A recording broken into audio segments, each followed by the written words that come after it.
ഇത് Manjapra mass Motors എന്നായിരുന്നു. നമ്മുടെ ഹോണ്ട ആക്റ്റീവ BS6 മോഡലാണ്, 125 വണ്ടി. നമ്മൾ സർവീസിന് കയറ്റിയിട്ടുണ്ട്. ഞാൻ സർവീസായിട്ടാണ് ചെയ്യുന്നത്. ഫുള്ളായിട്ട് നമ്മൾ എല്ലാ ഭാഗങ്ങളൊക്കെ ഒന്ന് ചെക്ക് ചെയ്ത് പോകുന്നുണ്ട്.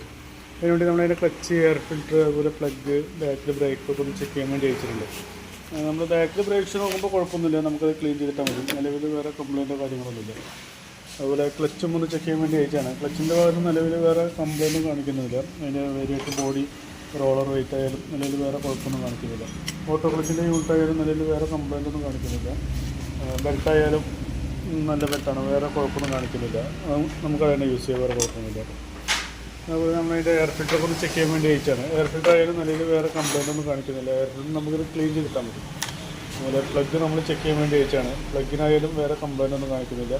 പ്ലഗ് നമുക്കത് ക്ലീൻ ചെയ്തിടാം. അതുപോലെ നമ്മൾ ബാറ്ററിയൊക്കെ ഒന്ന് ചെക്ക് ചെയ്യാൻ വേണ്ടി അയച്ചതാണ്. ഇരിക്കുന്ന ബാറ്ററി ആംറോണിൻ്റെ ബാറ്ററിയാണ് ഇരിക്കുന്നത്. നിലവിൽ സെൽഫൊക്കെ വർക്കിംഗ് ആണ്. എന്നാൽ പോലും ബാറ്ററിക്ക് വല്ല കംപ്ലയിൻ്റ് ഉണ്ടോ എന്നൊക്കെ നമ്മൾ ചെക്ക് ചെയ്തിട്ടുണ്ട്. അതിൻ്റെ വോൾട്ടൊക്കെ ചെക്ക് ചെയ്ത് നോക്കുമ്പോൾ 12.80 വോൾട്ട് കാണിക്കുന്നുണ്ട്. അത് ടെസ്റ്റിലേക്ക് കൊടുക്കുന്നുണ്ട്. ബാറ്ററിക്ക് വല്ല കംപ്ലയിൻ്റ് ഉണ്ടോ എന്ന് അറിയാൻ വേണ്ടിയിട്ടല്ലോ.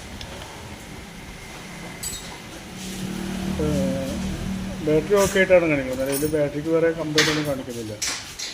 അതുപോലെ ഫ്രണ്ടിലോട്ട് വന്നു കഴിഞ്ഞാൽ ഫ്രണ്ട് വീലൊക്കെ ഒന്ന് അയച്ച് ക്ലീൻ ചെയ്യണം. ഞാൻ ബാക്ക് വീൽ അയച്ചുകൊണ്ടാണ് ഫ്രണ്ട് അയക്കാത്തത്. അത് കഴിഞ്ഞാൽ ഫ്രണ്ട് വീലൊക്കെ ഒന്ന് അയച്ച് ക്ലീൻ ചെയ്യേണ്ടി നമുക്ക് കിട്ടാം. പിന്നെ അതുപോലെ ബാക്കിൽ ബ്രേക്ക് പിടിച്ച് സെൽഫ് അടിക്കുമ്പോൾ ആവുന്നില്ല എന്നുള്ളൊരു കംപ്ലയിൻറ്റ് കസ്റ്റമർ പറഞ്ഞായിരുന്നു. അപ്പോൾ അത് അതിൻ്റെ ഒരു സ്വിച്ചിൻ്റെ കംപ്ലയിൻ്റ് ആണ്. അതൊന്ന് മാറ്റിയിട്ടൊന്ന് ക്ലിയർ ചെയ്യാം. പിന്നെ ഇൻഡിക്കേറ്ററിൻ്റെ സ്വിച്ച് ഒരു കംപ്ലയിൻറ്റ് കാണിക്കുന്നുണ്ട്. കറക്റ്റായിട്ട് പ്രോപ്പറായിട്ട് വർക്ക് ചെയ്തില്ല ഇൻഡിക്കേറ്ററിൻ്റെ സ്വിച്ച്. അപ്പോൾ ആ സ്വിച്ച് ഒന്ന് മാറ്റിയിട്ടൊന്ന് ക്ലിയർ ചെയ്യാം കേട്ടോ.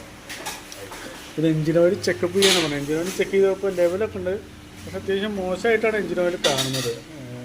ഒരു മാറ്റിയിട്ട് ഒരു 3000 കിലോമീറ്റർ ആയിട്ടുണ്ടെങ്കിൽ എഞ്ചിൻ ഓയിൽ കൂടി മാറ്റുന്നതായിരിക്കും നല്ലത്.